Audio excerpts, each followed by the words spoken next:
एउटा गजबको कुरो सुन्छस् पहिलोचोटि तेरो आमा देख्दा 1 घण्टा चाहिँ हेरे भातले म त्यस्तो राम्रो लागेन होइन केटा हो कि केटी हो छुट्याउनै गाह्रो पर्छ पहिलो प्यार हान्दाखेरि मुखै बिग्रिने बाउ हजारको टुलाएर बसेकी थिए दारी त घरमा ल्याएर काट्दिएको अनि केटीहरु चाहिँ के खान आको को केटी हेर्न आयो को केटा देखाउन आएको हामी आमा एटिट्युडमा एकरी होइन स्टाइल हो दोस्रो गिलास तान्दाखेरि कुरै बिग्रिने अनि अहिले आएर झगडै गर्नु थियो भने प्याज किन गरे दाइजोमा भटभटे दिन्छु भन नि त यसको बाउले अनि भटभटे पायो त पाएँ नि पाउन त साला घर ल्याएपछि पो थाहा भयो पल्सरको टाउकोमा स्प्लेन्डरको ट्याङ्की हालेर मै गुल्लु ट्याक्सी ड्राइभर रहेछ 4 वटा एक्स्ट्रा टायर सहित एक्स्ट्रा टायर चाहिँ किन हो एकरी यसलाई पछाडि हाल्नु कि टायर पड्किँदो रहेछ बात तो सही है दौड़ना तो पड़ता है तिमी चुनाव नउठा उठ्नु पर्ने बेलामा उठ भन्दिन मुडै नभएको बेलामा मध्यरातमा उठ कि उठ भन्छ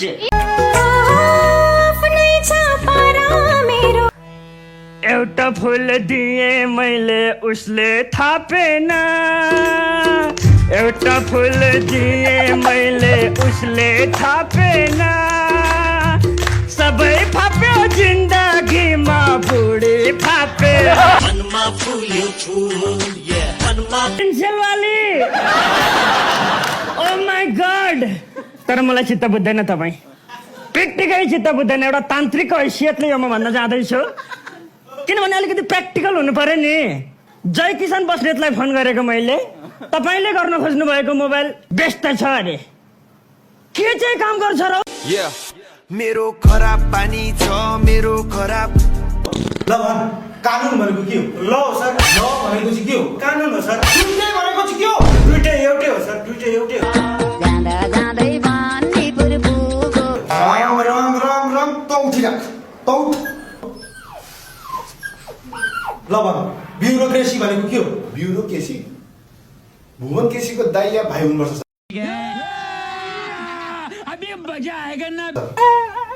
भनेपछि अनमोल केसीको काका छ कन्स्टिट्युसन भनेको चाहिँ के हो गोला प्रसाद सर कसरी कन्स्टिट्युसन भनेपछि कनी कनी ट्युसन पढाउने सर त्यही हो चुप हरामखोर गङ्गे बोका तौठी राख तौठ तौठ ल भन करप्सन भनेको के हो बाबुआमाले सरले कर्कर गर्छन् नि कति तरिकाले गर्छन् त्यसको अप्सन हो सर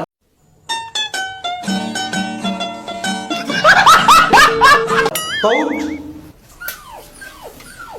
तैँले अब एउटा मात्र पनि गलत उत्तर भनिस् भनेदेखि 5 बाटा सरोज तिमी उठ त यसले सही भन्छ कि गलत भन्छ चेक गर है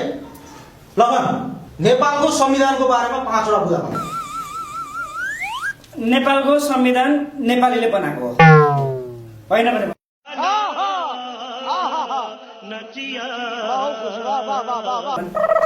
नेपालको संविधान नेपालीमा लेखिएको छ नेपालको संविधान नेपालमा बनेको नेपालमा बनेको कारणले गर्दा यसलाई नेपालको संविधान भनिएको हो नेपालमा नबनेको भए यसलाई नेपालको संविधान भनिदिन्थ्यो भनिन्थ्यो त भनिदिन्थ्यो एक्स्ट्रा पोइन्ट पनि दिन चाहन्छु सर म खेतको धान र संविधान फरक फरक कुरा हो ओ माय गॉड ओ ब्याकबेन्चरहरु बुझिनै छ ओइ भन त भन्न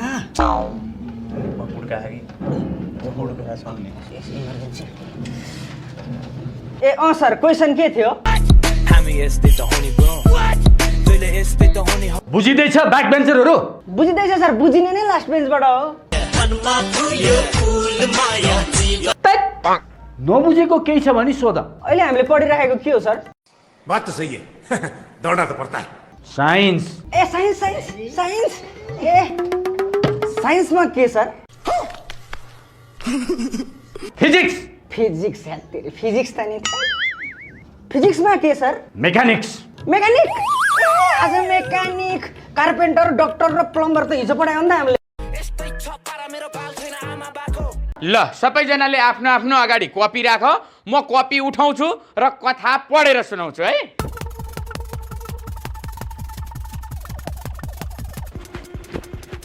ल ल है त अब म पढेर सुनाउँछु सबैभन्दा पहिले कसको कपी पर्यो यो पिकेको पर्यो ल यसले लेखेको छ फिल्मको नाम बिग ब्याङ ओहो इंग्लिश मुभी त्यो पनि स्पेस सम्बन्धी गुड कथा एकजना तालु चिन्डे ब्याग बोकेर एउटा रुममा छिर्छ ओइ यहाँ स्पेस कहाँ छ रुमको स्पेस अलि ठुलो थियो होला क्या सर हो त्यही हो त्यही हो मैं गुल्लू टैक्सी ड्राइवर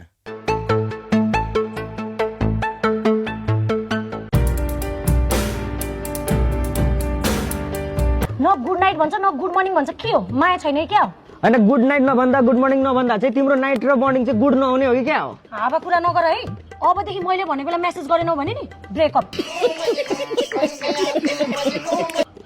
तिम्रो कति बजे चाहिँ मेसेज कति बेला चाहिँ मेसेज गर्नु त मैले ठिक 12 बजे नत्र ठाडे ब्रेकअप हे तेरो क्या एकरी म गर्छु क्या मेसेज ल ट्याक्कै 12 बजे गरेन भने ब्रेकअपै दिँदा हुन्छ ल 100% ल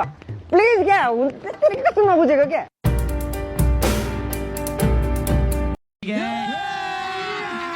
अभी मजा आएगा ना भिड़ो